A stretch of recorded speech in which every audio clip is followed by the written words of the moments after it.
Good morning.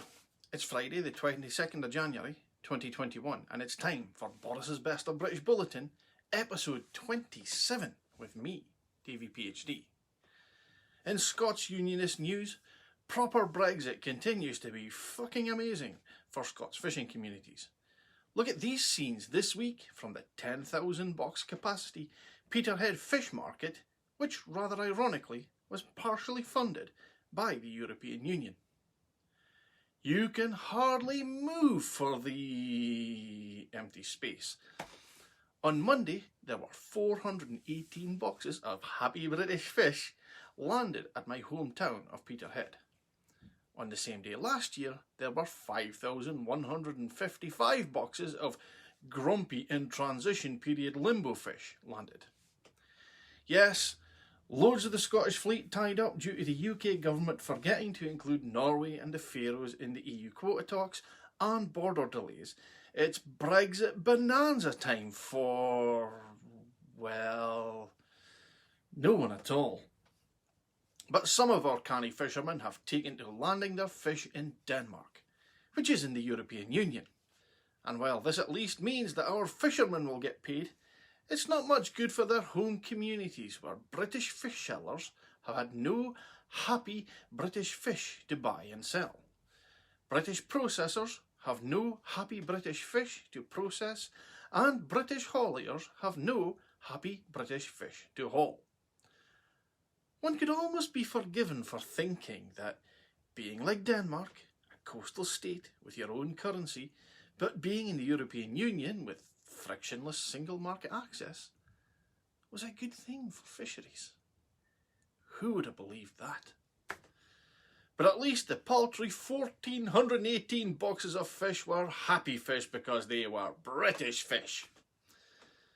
Anna Sarwar and Monica Lennon have stepped forwards to be considered for the role of Scots Labour Branch Office Supervisor. The Scots Tory Branch Office Supervisor, Dross MP, stepped forward with this kind offer.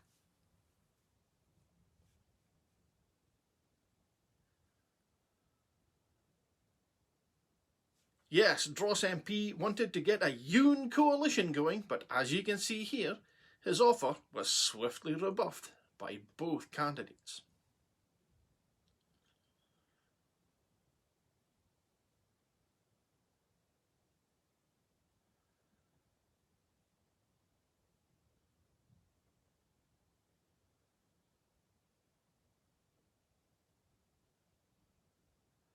Monica Lennon's red carb jibe was particularly apt. Yes, after that stinging rejection, Dross MP was most displeased. Of course, the seeking of said coalition is an early admission of Conservative defeat in next year's Scottish election. So of course, I was there to console him.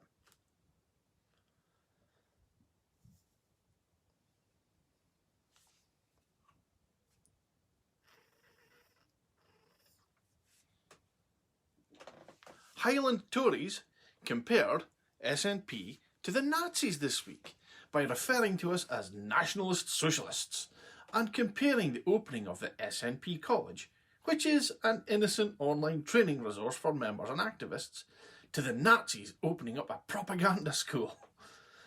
Now, as I recall, it was Scottish Tory Branch Office Supervisor Dross MP who was actually censured by Amnesty International for his ill-advised remarks about tougher action on gypsy travellers. Now, I don't know about you, but I don't think it's the SNP who look Nazi-as here. Glass houses, guys. Glass fucking houses. Michelle Ballantyne attacked Marcus Rashford this week. The Reform UK MSP said something didn't add up about Marcus Rashford's campaign to give children from deprived families free school meals and questioned the footballer's own story about going hungry as a child. He was an apprentice at a football club who will have seen that he got to eat correctly. None of it really adds up or makes a lot of sense. Of course, this is the same Michelle Ballantyne who defended the rape clause, and prior to joining the Reform Party, she said, "The Reform Party and its toxic brand of politics is not welcome here in Scotland.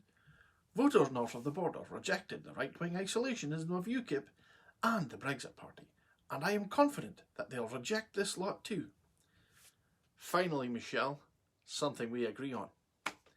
In UK Unionist news, the Conservative candidate for London Mayor, Sean Bailey, has sparked controversy after suggesting that homeless people in the capital would be able to save up for a £5,000 deposit to buy a share in a newly built affordable home.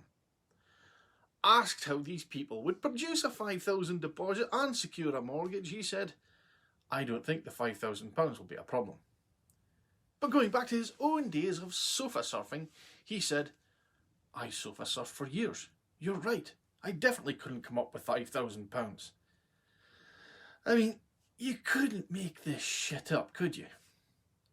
Priti Patel has had a great week. The Home Secretary has misplaced 400,000 police files. Here she is, trying to worm her way out of it. But you don't know they're there. You've just made that up. The national computer. You've literally just invented that. You don't know where they are. That is not correct at all. There are multiple records. So you do know where they are. Data batches. You do know where they are. So we can find that data. Where are they? If you know where they are. So they're on other law enforcement systems. Right, but where are they? They'll be on other computer systems. You don't know that, do you? You've just made that up. Systems.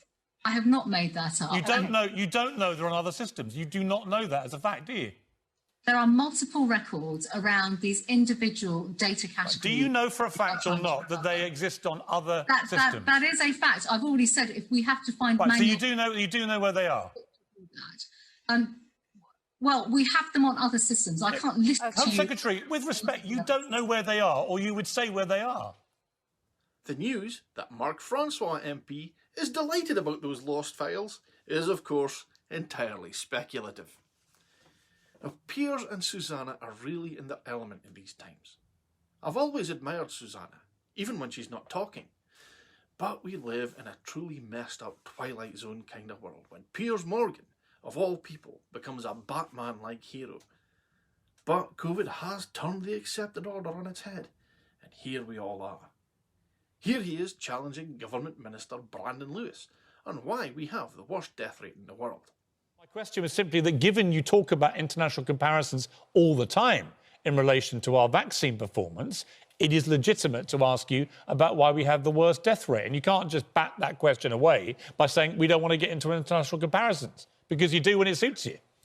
Well, I wasn't batting it away at all, Piers. I think, look, every single death is one too many. It's an utter tragedy. We all know pretty much now somebody who has been affected in one way or another, who's lost somebody or friends. Why do we have the worst death rate, though? Why is it the worst in the world? Is it because we were slow on testing, for instance? Is it because we were slow on taking it seriously, introducing social distancing? Because we is didn't it lock because down we've got hard a enough and early failed enough? isolation system? Is it because we're not giving people enough money in order to isolate? Are there reasons in what you have done in the handling of this that have led to us being world-beating in our daily death rate? Now, I know there's been calls for a public inquiry into our corona pandemic response. Once it's all over, I'm sure the government will want to appoint some old retired judge or some custy old civil servant to lead it. But me, I want Piers and Susanna to chair it. Come on, folks. Who's with me? Well, folks, that's it for this week. This painfully normal, but still painfully crap week in Tory Britain. DaviePHD.